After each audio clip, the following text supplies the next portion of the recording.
Good evening and welcome to Joy News Prime. Coming up this hour, President Akufo-Addo moves to cut short for the rehabilitation of Domi Katase Road a day after firing Sarah Adwoa-Safo as Minister for Gender, Children and Social Protection. We'll hear what the constituents have been saying. A worrisome situation, but the president has the power to appoint and then also to disappoint. We knew that she was not in the right spirit of mind to handle the position in Domi Kwabunya. I'm surprised things have turned to this way. Now, terrorist groups are using Ghana as a central point to reconvene after attacking other places. We'll hear from security analyst. If they stage attacks in these countries, they just conveniently withdraw into Ghana, reorganize themselves, restock, then go out to stage other attacks. Also tonight, Ghana Statistical Service survey reveals significant fecal contamination in a number of packaged sachet water on the market.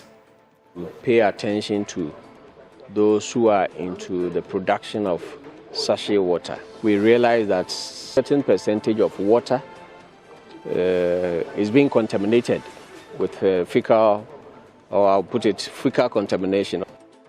And on SIM registration, about 7.9 million Ghanaians to lose SIM cards by July 31. Highly frustrated because I was told at the headquarters I shouldn't come again and that they will call me. No, they would never call me. And this is about my ninth time chasing it. It's very, very annoying because from Tema all the way since 2 weeks now. Now, with 48 hours to the expiration of the deadline for owners of SIM cards to have them registered or forfeit their usage, there are concerns over whether the state can deny the owners access for failure to register the cards when it is not their fault that they could not register those cards. According to official data from the National Identification Authority, NIA, there are 16,984,015 people who have registered for the Ghana cards, with some 16,534,862 of those cards printed. This means there are some 362,362 yet to be printed. Some people are arguing that since some registered people have not had the access to their cards, they cannot be blamed for not being able to register their SIMs when the Ghana card is the only proof of identity in registering one's SIM card. So how is the authority collaborating with telcos to deal with this matter as we inch closer to the deadline for people to register their SIM cards? We have been joined on Zoom by Dr. Abdul Ganiyu, Head Corporate Affairs at the National Identification Authority, with some answers. Doc, thank you so much for joining us tonight. Now, out of the printed cards, how many have been distributed? Yes, so out of the printed cards, we have issued over 15 million cards. And those 15 million cards are out of the total cards that have been printed, and that is also out of the total number of Ghanaians who have enrolled. So as you rightly indicated, the total number of Ghanaians enrolled is around 16.9 million, just a few figures shy of 17 million are persons we have enrolled so far. And out of that, we have printed about 16,500,000 cards and have also issued 15 million plus cards. So that's basically where we are. I can send you the more accurate values or accurate figures when we are done with this interview. Now, what is accounting for the ones that we've not been able to print out? Yes, cards that have not been printed out is expected, because across the 292 offices that we have across Ghana, you are certainly going to have challenges to do with internet connectivity in some of our districts. There could be some other technical or operational challenges accounting for our inability to print certain cards. But our system has been designed in such a way that if cards are not printing instantly, then they should be printing through what we call the deferred printing mode.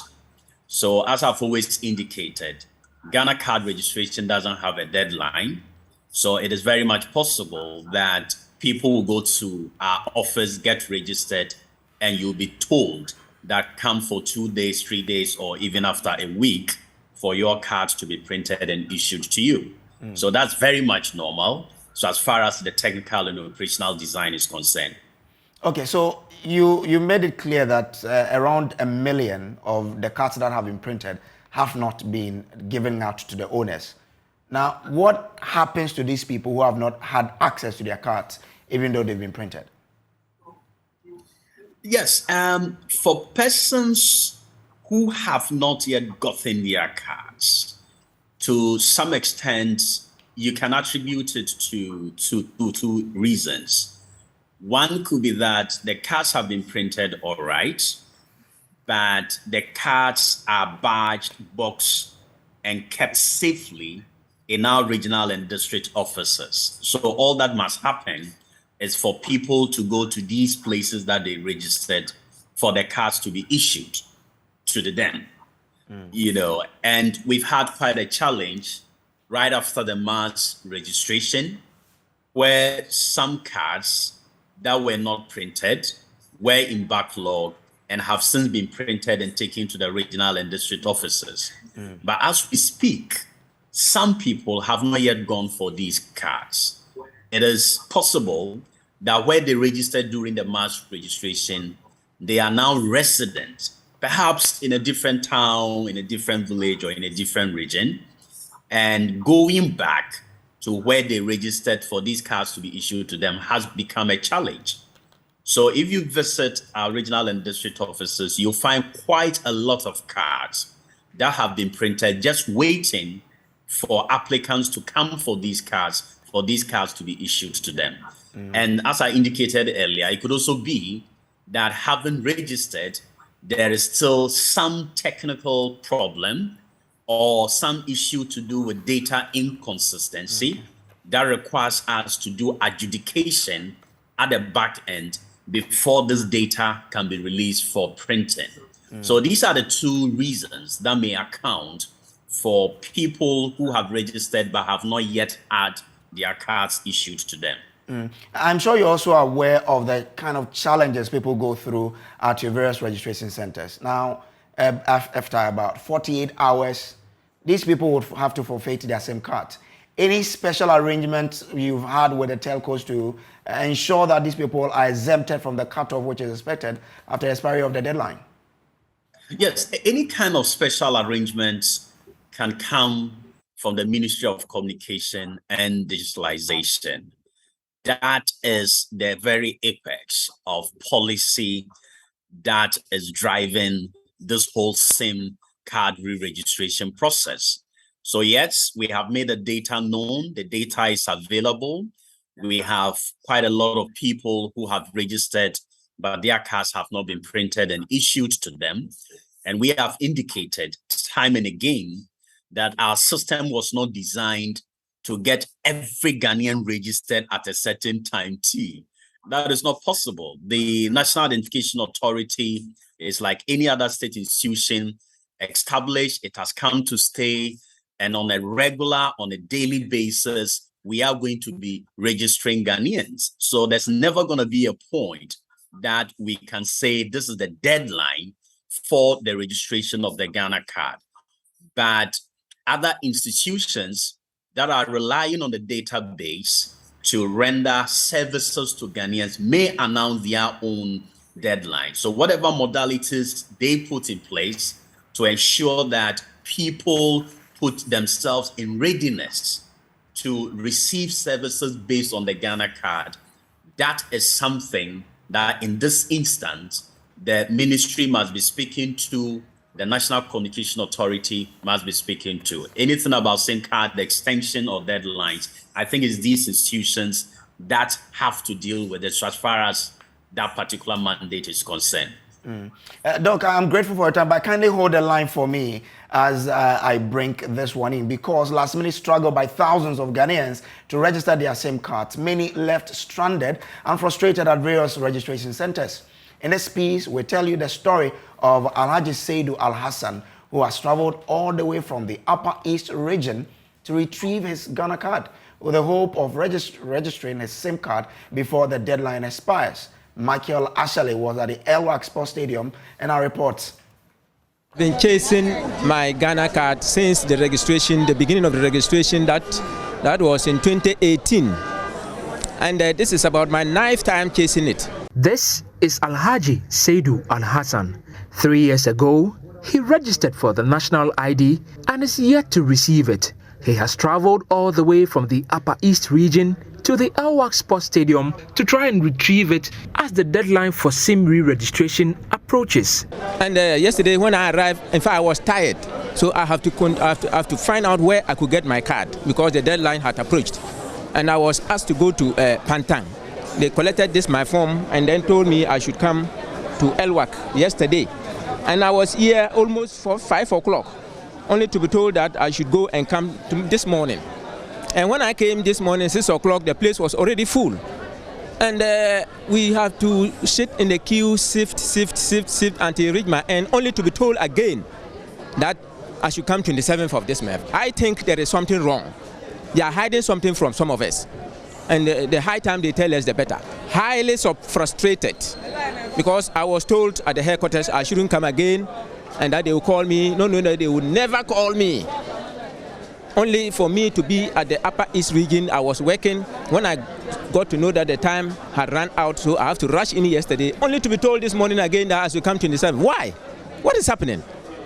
I think there is some selective justice somewhere in this country. The timeline for the SIM re-registration has been reviewed at least 3 times, but Alhaji Seidu and thousands of other people are yet to go through the process. As the deadline approaches, registration centers are swelling up with numbers. I reached at 6 o'clock, and up to now, I'm still in the second process, not even to the third one before the 4th one. I don't understand the reason why I have to stay in all this queue. Oh, forget about registering a SIM card. Because I've not gotten the Ghana card, how can I register it? So I have to crawl from Odan to this side.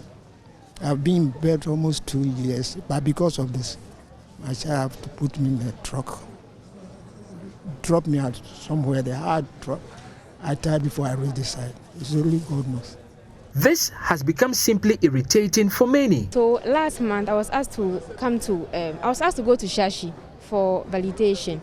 So I went there and it was like I should come to Elwak for checking of my card. So I came here on Monday, and then I met a guy over there and he asked me, he told me I wasn't having any faults with my card. So I went back to MTN and he asked me to come back to Elwak because I have faults with my card. It's very, very annoying because from Tema all the way since 2 weeks now.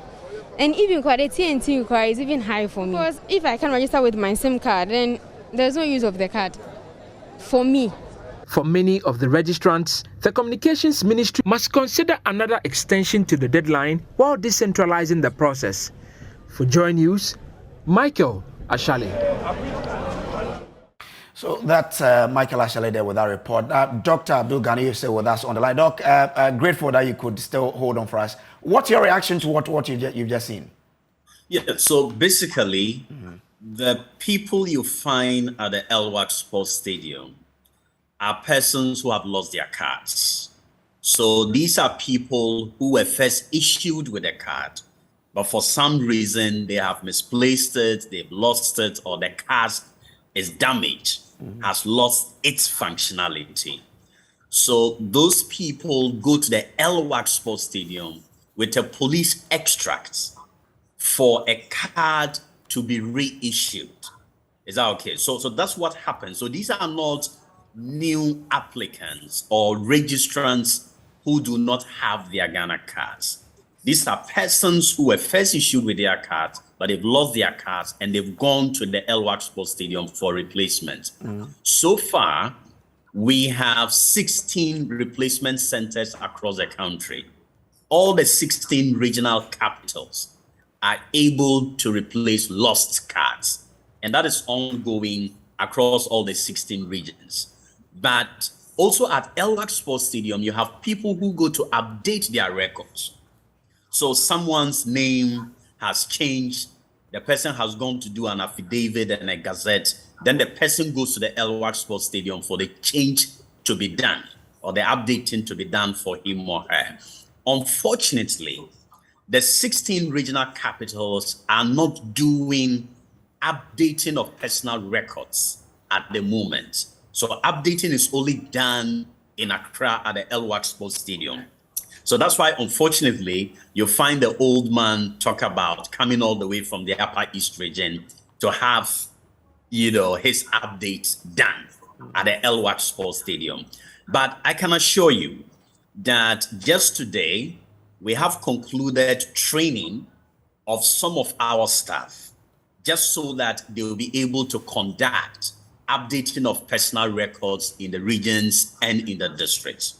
So hopefully we are going to run that on a pilot basis in Accra and then in the 16 regional capitals. Then we can introduce that at all the districts in Ghana. So that will come somewhere next week and the next 2 weeks. We should be able to do update services across Ghana as well.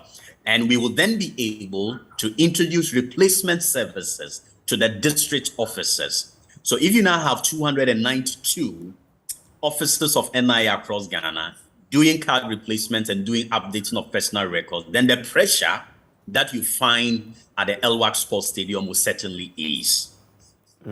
Doc, I'm grateful for your time here on our news. Dr. Abdul Ganiyu is Head of Corporate Affairs at the National Identification Authority. Now, let's still stay with Ghana Card because residents in the Ashanti region are calling for the creation of more Ghana Card replacement centers and the extension of SIM registration. Now, some residents in the Ashanti region are imploring the National Identification Authority to create more Ghana Card replacement centers at district levels across the country. The frustrated citizens who endured hours of queuing up at the Edum regional branch of the NIA to have their cards replaced are worried the situation is affecting their daily activities. They are also calling for an extension of the deadline for the SIM card registration exercise to at least December this year. Love FM's Emmanuel Bright Kweku has been monitoring the situation in the Ashanti region and our reports. You may describe it as registration rush hour. Scores of people massing up at various telecommunication network provider offices to have their biodata linked to their SIM cards before the deadline. At the Susu MTN branch, scores of subscribers, including the aged, wait their turn to register their SIM cards. But the frustration of waiting for several hours at the center due to jammed network hits hard on customers. I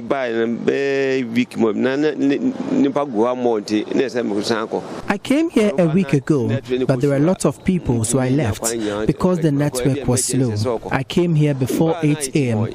People were being served, but it's not like now. The network, we are told, is jammed again.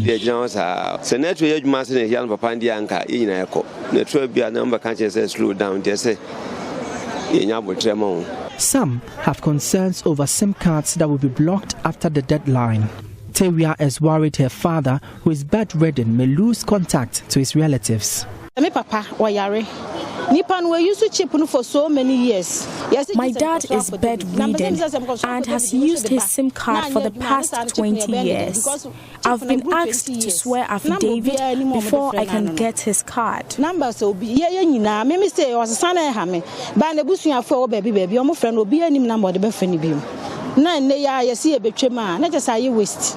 A major requirement for the SIM card re-registration is the Ghana card as spelled out by the Ministry of Communications.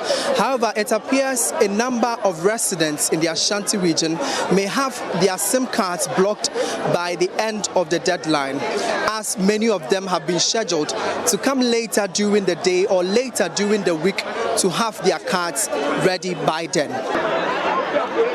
At the Edum regional branch of the National Identification Authority, many frustrated citizens are seen struggling to have their concerns addressed by the officials of the authority. Many of the persons who have queued up at the forecourt of the center have come to have either their cards replaced or received their card for the first time after years of pursuing it.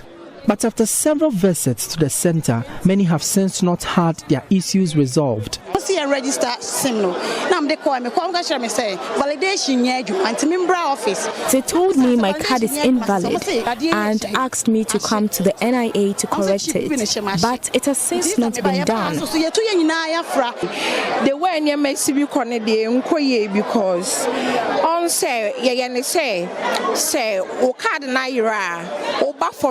the situation is hectic. They have to provide an easier means. Because we get our old forms no. Then so way the entisa just almost started all over and unti stress not does. Some say their inability to link a Ghana card to their account has denied them access to their monies at the bank. They say they are opting to save their monies at home. If this is not working, the bank wants me to use this, and I come here and I have all this wahala, I won't go to the bank. I'll put my money under my bed. Because when I send my money to the bank, they will need this. So 90% of the people who put their money under their bed. The frustrated citizens are, however, proposing the creation of more Ghana card replacement centers to relieve them of the stress they have to endure. I wish the registration was done at our district levels.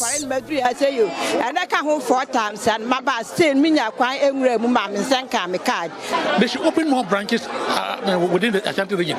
All people from Obuasi, Bekwai, all over the place are coming here to register. I can't imagine this. At the initial stage, you open branches at various places. I did my own at St. Louis Training College.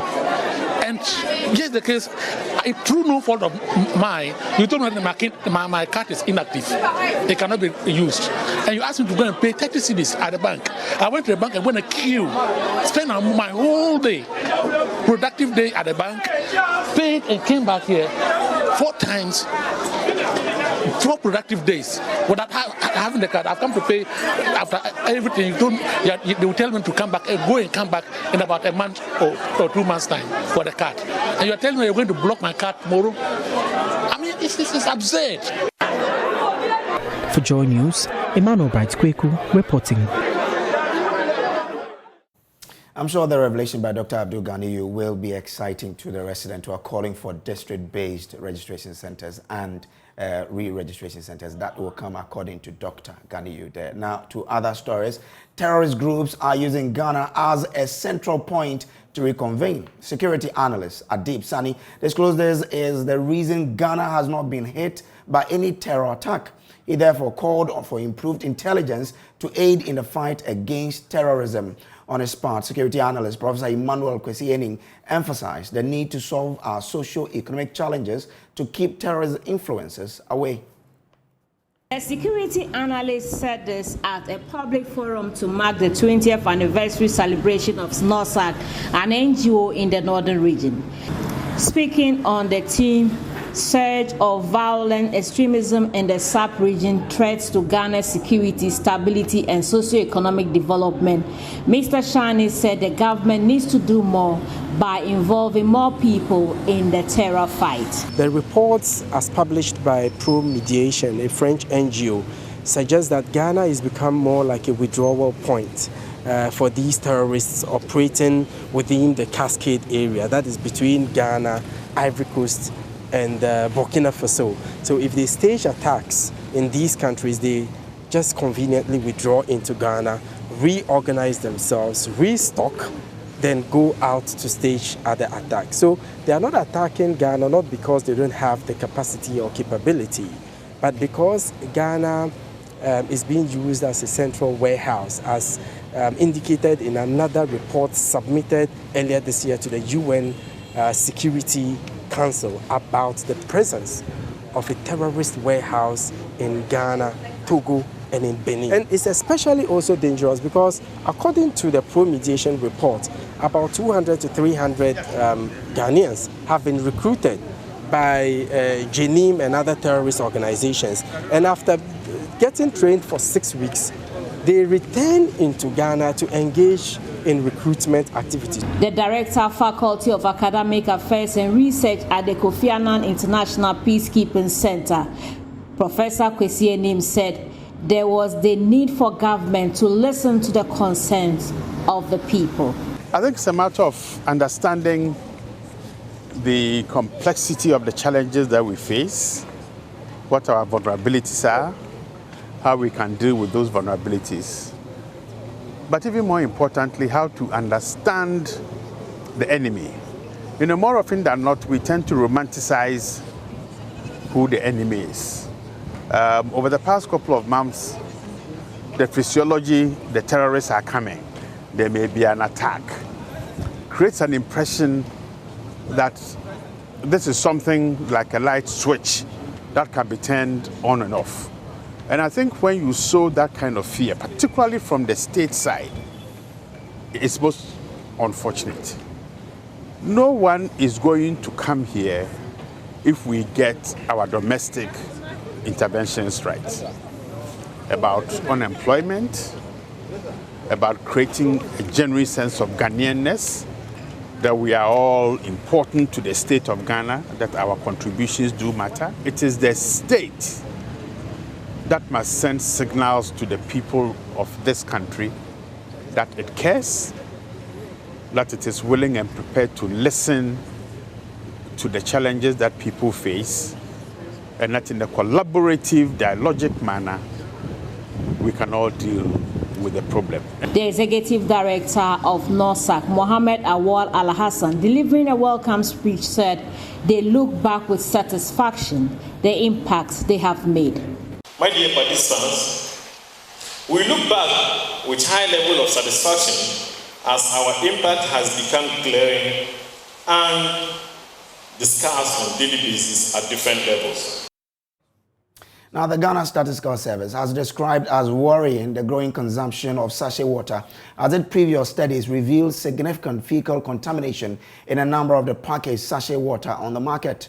The service indicates consumption of sachet water by households in Ghana has quadrupled in the last decade, from 9% to 37.4%. However, its multiple indicator cluster surveys in 2017 revealed 34.1% of households had their sachet water contaminated with an appreciable amount of Escherichia coli. The data collection service is therefore admonishing the Food and Drugs Authority to conduct thorough examinations of producers of sachet water.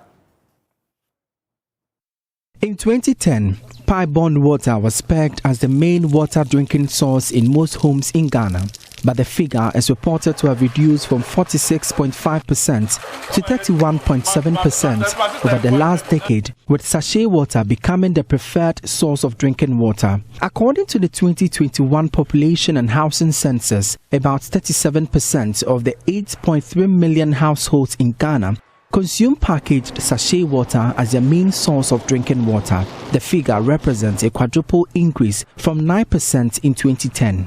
The consumption of sachet water is said to be prevalent in urban areas, with 5 regions cumulatively recording higher rates than the national percentage points. Greater Accra region recorded the highest use of sachet water for drinking, while the Northeast region was the lowest. However, the Ghana Statistical Service is worried the figure poses a public threat, as a number of water sources for packaged water production have been found to contain fecal matter. Assistant Chief Statistician with the Ghana Statistical Service, Dr. Peter Tichipepra, was speaking at a stakeholder engagement in the water, sanitation and hygiene sector. We need to pay attention to those who are into the production of sachet water. We tested the source of water for the household, where we realized that certain percentage of water is being contaminated with fecal, or I'll put it, fecal contamination. Fecal contamination simply means we have toilet in our water. The engagement in Kumasi was to keep stakeholders in the wash sector abreast of the findings from the census to inform policy. Dr. Tichi is therefore admonishing thorough examination of produced sachet water on the Ghanaian market. As a country, we need to encourage the FDA to embark on thorough monitoring and supervision. They should try their best to test on a regular basis the sources of water in the production of these sachet water. For Joy News, Emmanuel Bright-Kweku reporting. We'll take a break here. When we return, we'll bring you Joy News' editorial. Stay with us.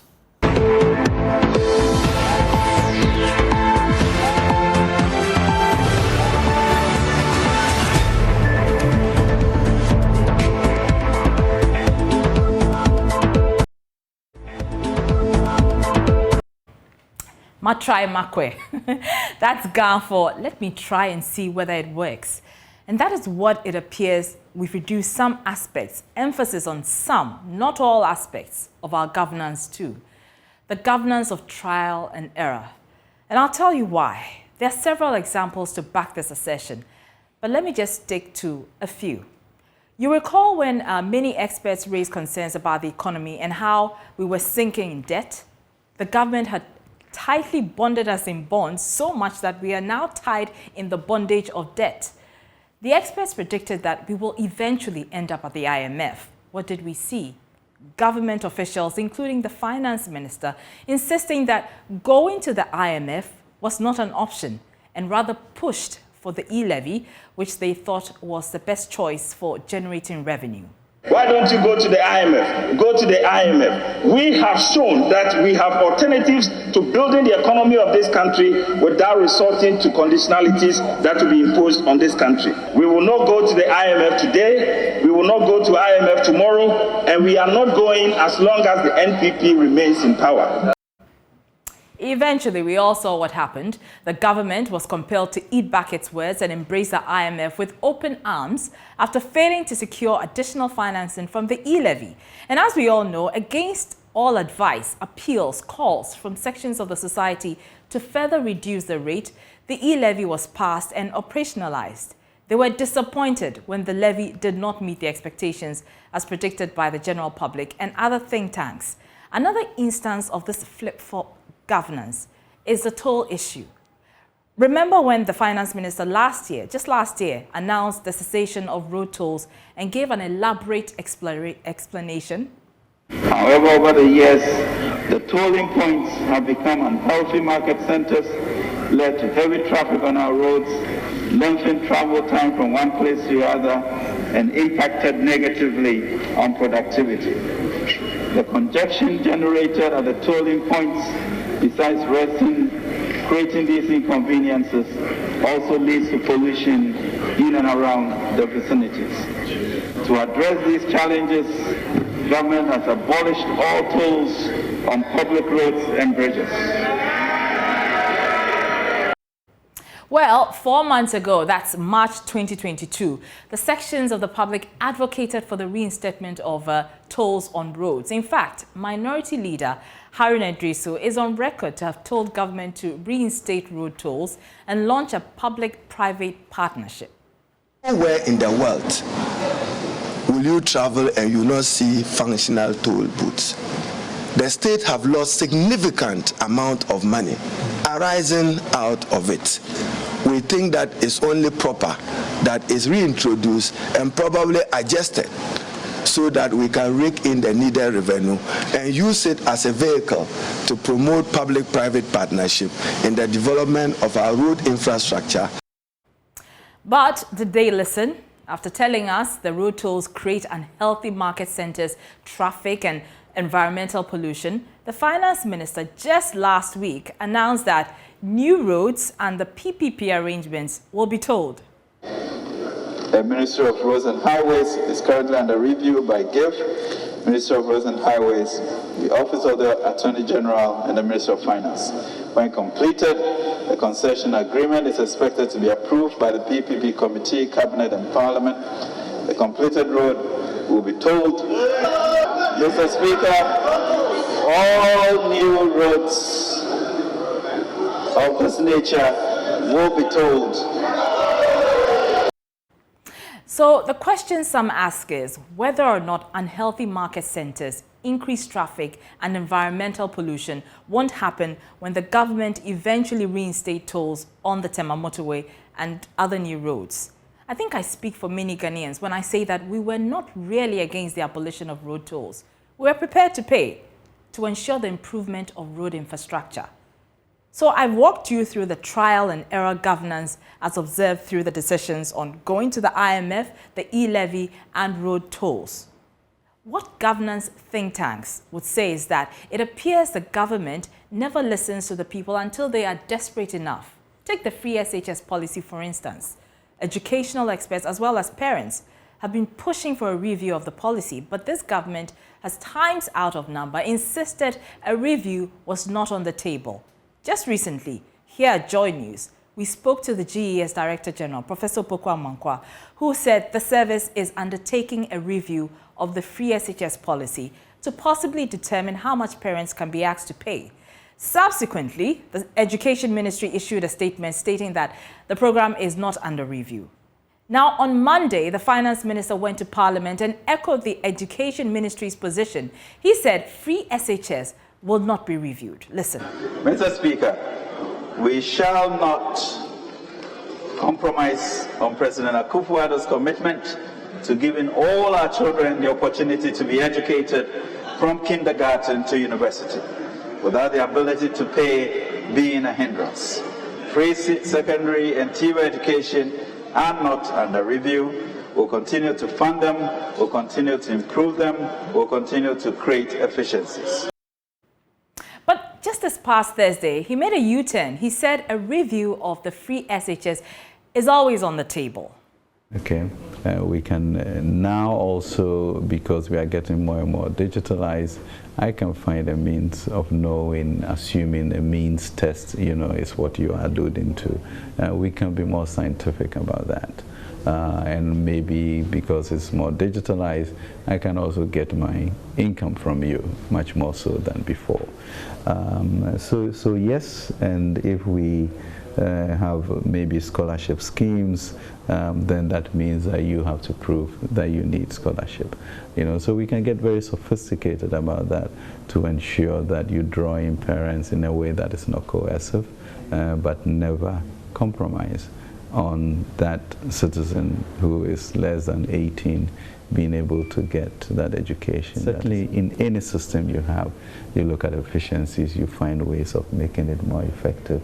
And that, I think, we have a great education minister who is constantly tweaking these things so it will get better. So the review is on the table, right?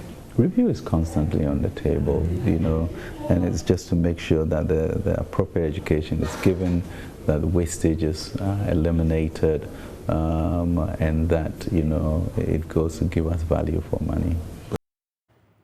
Is this not confusing? I mean, which is which? This is why some may come to the conclusion that some aspects of this administration's governance is one of trial and error. Ma try, ma kwe. Let me be clear, no one is against exploring new ideas, but when there's a pushback or the majority of your people are offering something else, perhaps you should listen. There's nothing wrong with changing your mind. But when you do and you don't listen, and then only change your mind when you hit the brick wall, it raises serious questions about whether you truly know what you're doing. They say a word to the wise is enough. Enough of trial and error. Put pride aside, listen, and give us the governance that we deserve.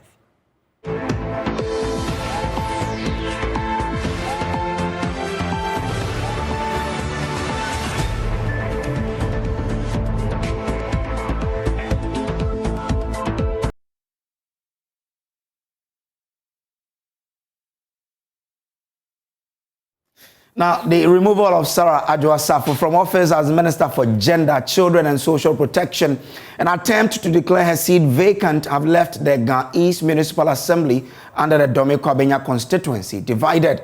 These mixed reactions came at a time the president went to Katsor for the rehabilitation of Dome Ketase Road barely 24 hours after ousting the MP from office as minister. While some assembly members believe the sacking of the MP as minister is justified and long overdue, some think otherwise. Before we hear from the assembly members, President Akufo-Addo has been explaining why the construction of the Dome to Ketase Road is critical. A road which serves as a vital link between the Greater Accra and Eastern regions, and whose construction has been the subject of promises made by various political parties and successive governments over the years, I am happy that it is under the presidency of Nana Addo Dankwa Akufo-Addo that the rehabilitation of the Dome to Kitasi Road is finally being undertaken. The 23-kilometer stretch of road connects the Accra to Kumasi Road to the Accra-Eburi-Kuforidia Road and provides an alternative route to road users between Accra and Eburi. The road also provides access to Ascension University, one of our nation's foremost and most prestigious universities. The rehabilitation of the Dome Kitasi Road is being funded by the government of Ghana and the Kuwaiti Fund. But some assembly members tell Joy News, though they cannot challenge the decision of the president to sack the minister, they are worried about her absence from parliament. Yes, it's a worrisome situation to me, but you know, the president has the power to appoint and then also to disappoint. So that is left with the president to take a decision. In fact, we are all not happy of what happened. But all the same, so far as it's a decision from this, from the college MPs, we've taken it like that. So do you agree with the president's decision to sack her? In fact, this one, I would not say she's been sacked. But I think due to some inconveniences of something, that's why maybe he's not coming to be, in parliament anymore. I don't actually understand why it has come like that. Because Ajua, of whom we know, is not a person it's not like that. But I'm surprised things have turned to this way. But the decision lies on the parliamentarians. It's also part. At least he's the one who's supposed to lobby for us. And for some time now, he's not in the country. We see we assembly members who work through the MP. So normally some of our issues we table to her, and then she also done for us. So for some time that he's not being with the constituency, it's getting a lot of problem for us. Are you worried she has been sacked as a minister? I'm not worried. She's my sister. And then I see that if there's any issue that they can trust up, they're going to trust up. At least you come by and then do some job for us. We have been worried all along. Indeed, if you can look at my apparel, we knew that she was not, what should I say, in the right spirit of mind to handle the position in Dome Kwabunya. That's all for the news.